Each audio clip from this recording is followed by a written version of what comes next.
Hi Greedy 3Ds, welcome to today's episode. Today is the first part of a two-parter where I'm going to be making the Spiderman Kissing MJ bust that you may have been following on my shorts videos.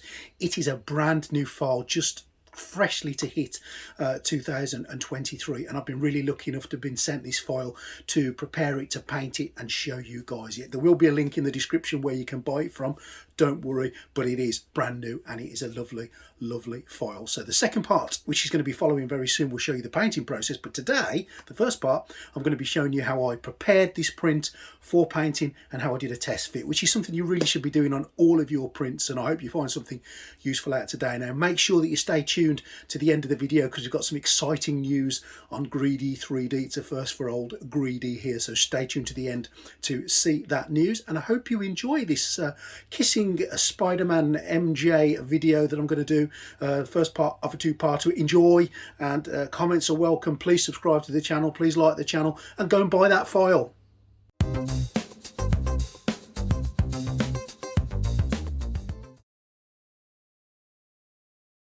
Everything's printed, as you can see. It's all come out really well, and I'm really chuffed with the standard. Now the next step we need to do is, you can see there are some little divots and little bits where the supports have left their marks, and we definitely don't want to be seeing those.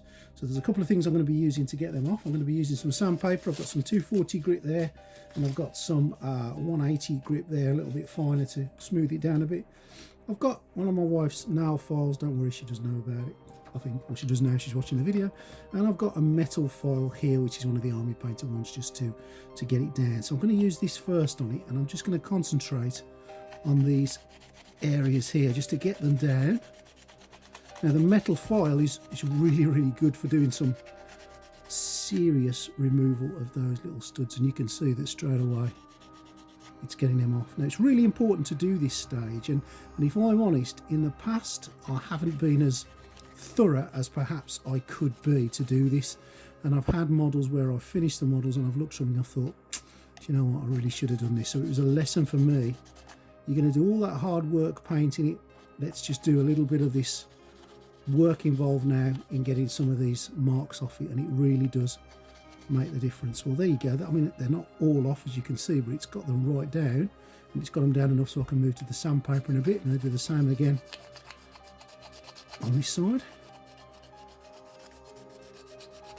I'll put a link in the description to the actual file that I'm using. As I say, it's part of an army painter range, but really good, really coarse, and it gets it down. The problem you get with the divots when you're cleaning these out is they're great if they're on a flat area like on this Spiderman, but if you've got them on a patterned area, really this won't be the way for you unless you get rid of all the patterns. So one of the things you can do is, when you actually orientate the print on your print bed, you've got to take this into consideration. It's not just a case of let's put it on the print bed and hope for the best. It's a case of making sure you reduce the amount of these little divots that you see, and especially reduce them in the areas where you can't do anything about them, and that's really important. You do not want to ruin your model by taking half the pattern off. There we go. And you're going to get these little bits in the edges there, and this is where one of those flat files comes in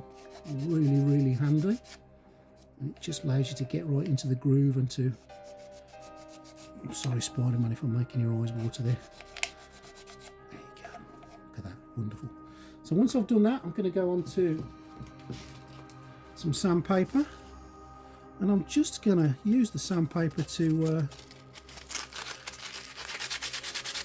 smooth it off a little bit.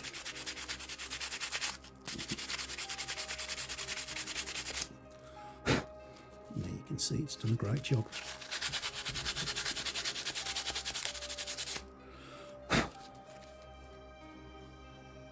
Excellent. Set a couple of little pieces in there. Okay, wonderful.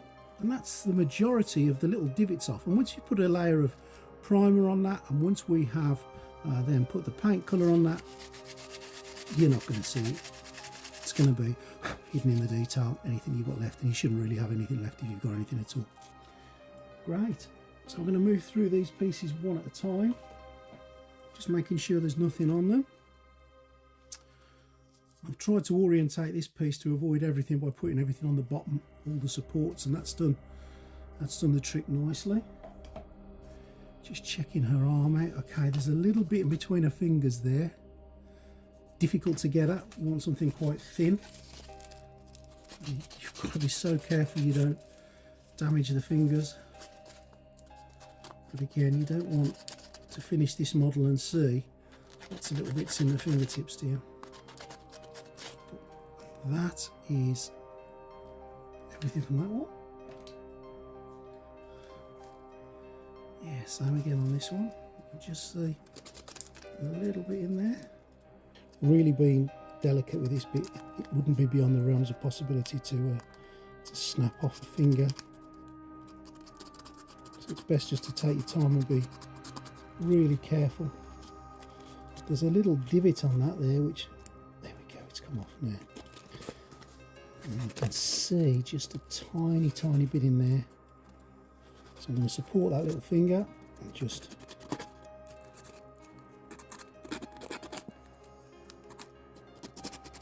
there we go.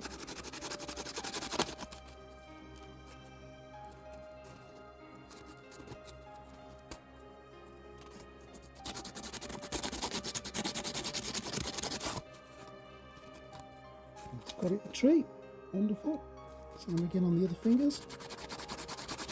It's the little details like this that make all the difference on the end model. It really does.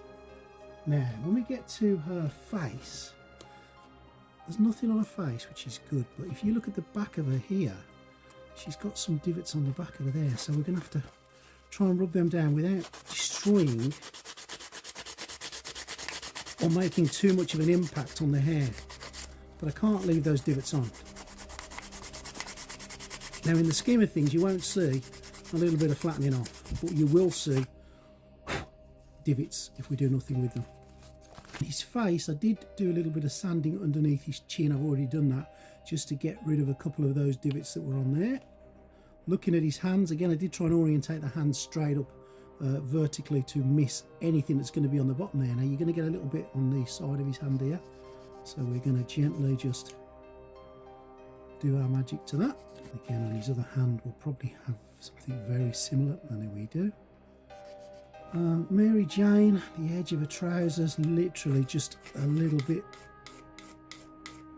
As I orientated this again vertically to keep everything off her as much as I could. So I'm just going to tidy that belt up a little bit. Again, the paint's going to cover the majority of that, and I'm happy with that. Spider-Man himself orientated in this way with a slight tilt backwards, just so if any supports are going to go on there, they were going to touch the back of him. But I've got to be honest, we came off really lucky with him, and we didn't get no supports on him, so that's good.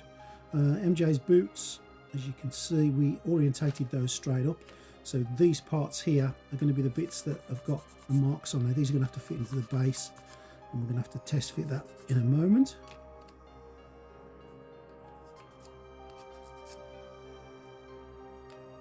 Happy with those. The base is a different kettle of fish. As you can see, there's a few marks on here, so we're going to have to get these off. There's a couple of supports that are still in situ.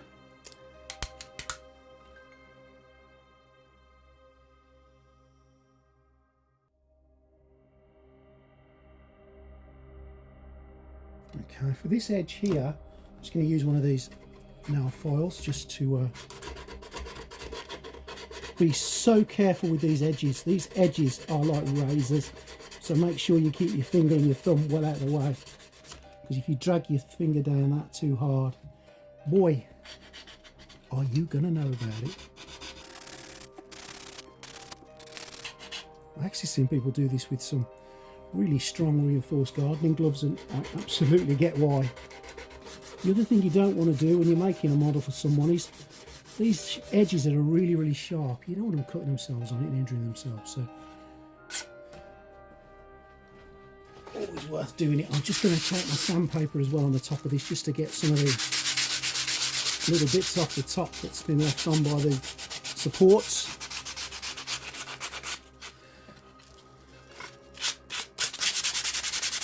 I don't want to take away the roughness, because that's the actual surface, and I'm happy now but that's pretty much where it needs to be. This is the lamppost. This one is going to be a little bit more work involved to get done. So flat file again. I'm just going to go around the edges of it. And of course we've got this here. Now, I don't think this is going to take too much to get off the edge. So I just think it's where the layer lines were on the print itself, but they still need to come off. And a lot of it will definitely cover with the primer, but you still need to get those sharp pointed edges off. Can't stress enough, it is worth spending 10-15 minutes of your time doing this, because when it's finished, when you stop, when you look at it, you will be so regretful you didn't do it. Same with the lamppost here. This one just needs a bit of a rub down. It's not taking much to get it off. It's PLA. It's not made of rock or iron. It's coming off really well.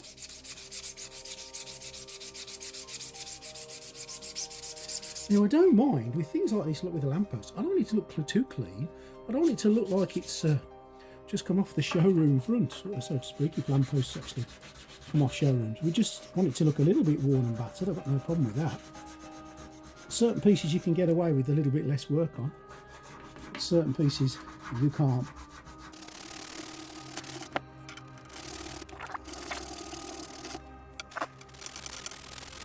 Yeah, not too bad with that.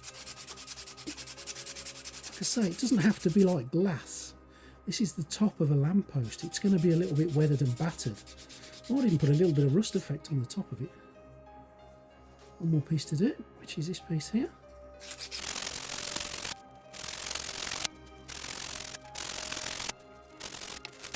So that's all the pieces brought to a kind of level where we can use them and where we can paint them. The next thing we need to do, especially with the lamppost, is fit this together now.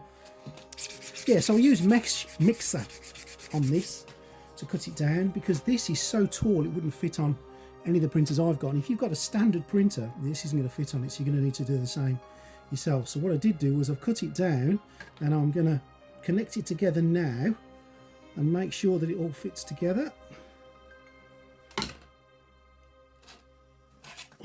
And you've got to think as well that this thing is going to be quite paramount in holding the model up, so it needs to be strong. So I'm going to have to reinforce some of these joints where I've had to cut it apart. I can't just glue two flat edges together and expect them to hold the weight of Spidey.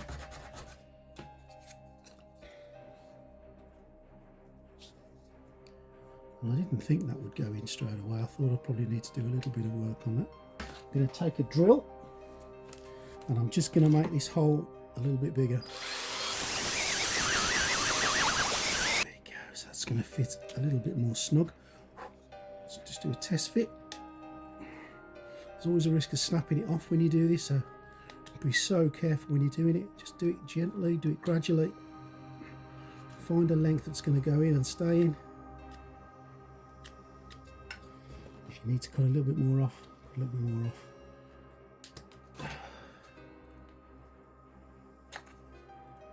There we go. So it's definitely gone in. I'm going to glue that in now. Well, I'm not going to glue it now, actually. I'm going to get the next piece ready. First, I'm going to do the same again. I'm going to drill a hole in the top of the piece here. And in the opposite end of this bit here, it's going to have the same. Because I'm going to need to put something in there to give it a little bit of support. So, let's do the one part of the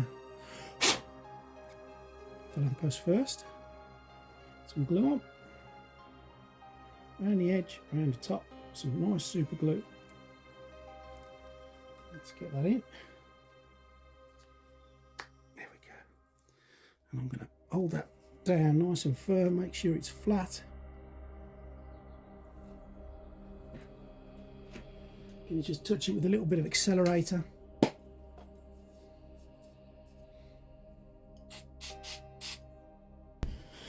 Okay, so what I've found is this, it's an old brush. Now I'm pretty sure this is going to fit in both ways. So I can use this to reinforce it, and yes it does, that's wonderful. So where's my clippers? There's my clippers. Let's give that a bit of a cut.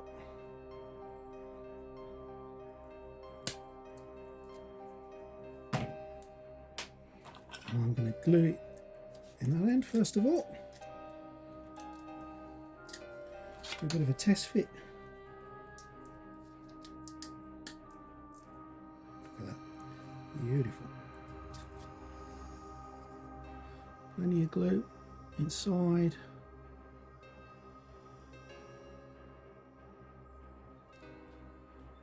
Let's get that in.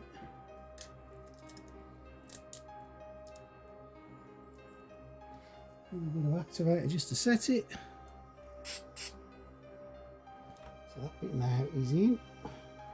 I'm happy it's facing the bit that I want it to go in, which is there. Glue it down. And once this is glued in, the whole thing will.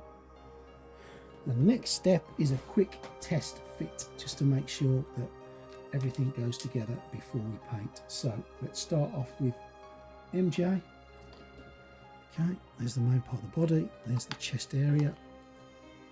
Pretty much perfect fit. Lovely. Don't want the gap around the back there, that's fine. That'll be covered with her head and her hair. Let's just make sure the head fits on okay. I did have to do a little bit of jiggly pokely with that, but yeah, head fits on absolutely fine. Also, let's make sure that they all go together, and they do. Okay, so again, happy with that. MJ's arms, first her right arm, it's beautiful, that's just going to fit straight in there, and her left arm, I have no doubts, given the quality of this build and this print, it's going to just fit in the other side. Wonderful. Now I'm not going to glue the arms until the end because she's actually cupping Spidey's face. I'm happy with that. MJ, there we go. Okay, again.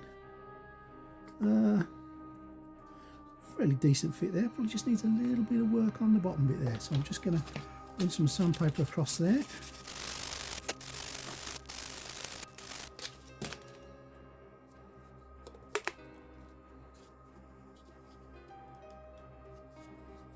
You can see that's a little bit better fit there. Nice, happy with that. Her boots are here. And these are great because they're separate again, so beautiful, perfect fit, and again perfect fit. Let's just make sure those boots fit into the base, which is here. So is that way, I believe. Again, another great reason why you test fit things. One boot that way, that's perfect. This boot on the other hand, perfect. And there we go. So we know that the boots fit. Let's just make sure she fits in with the boots. There you go. Beautiful. Happy. Happy as Larry. Wonderful. Wunderbar. Let's put that back. So we know that MJ goes together really, really well. Let's get Spidey. Okay, so Spidey's head. First of all. Beautiful. Perfect fit. Let's get Spidey's body. Again, lovely, lovely fit there. Spidey's boots. That's his right leg. That's his left leg. Again, the importance of a test fit.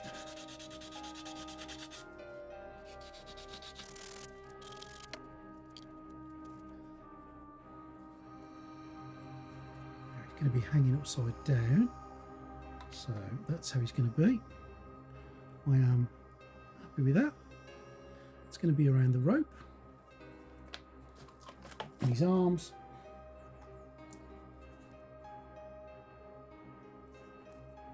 Goes like so. Beautiful fit in his left arm.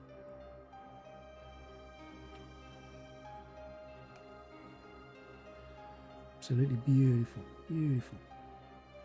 I'm not sure how we're going to get the webbing in there, but there's got to be a way of doing it. It's going to be that way, isn't it? Now these holes are definitely not big enough to get the webbing in. Definitely not. So that's going to be interesting.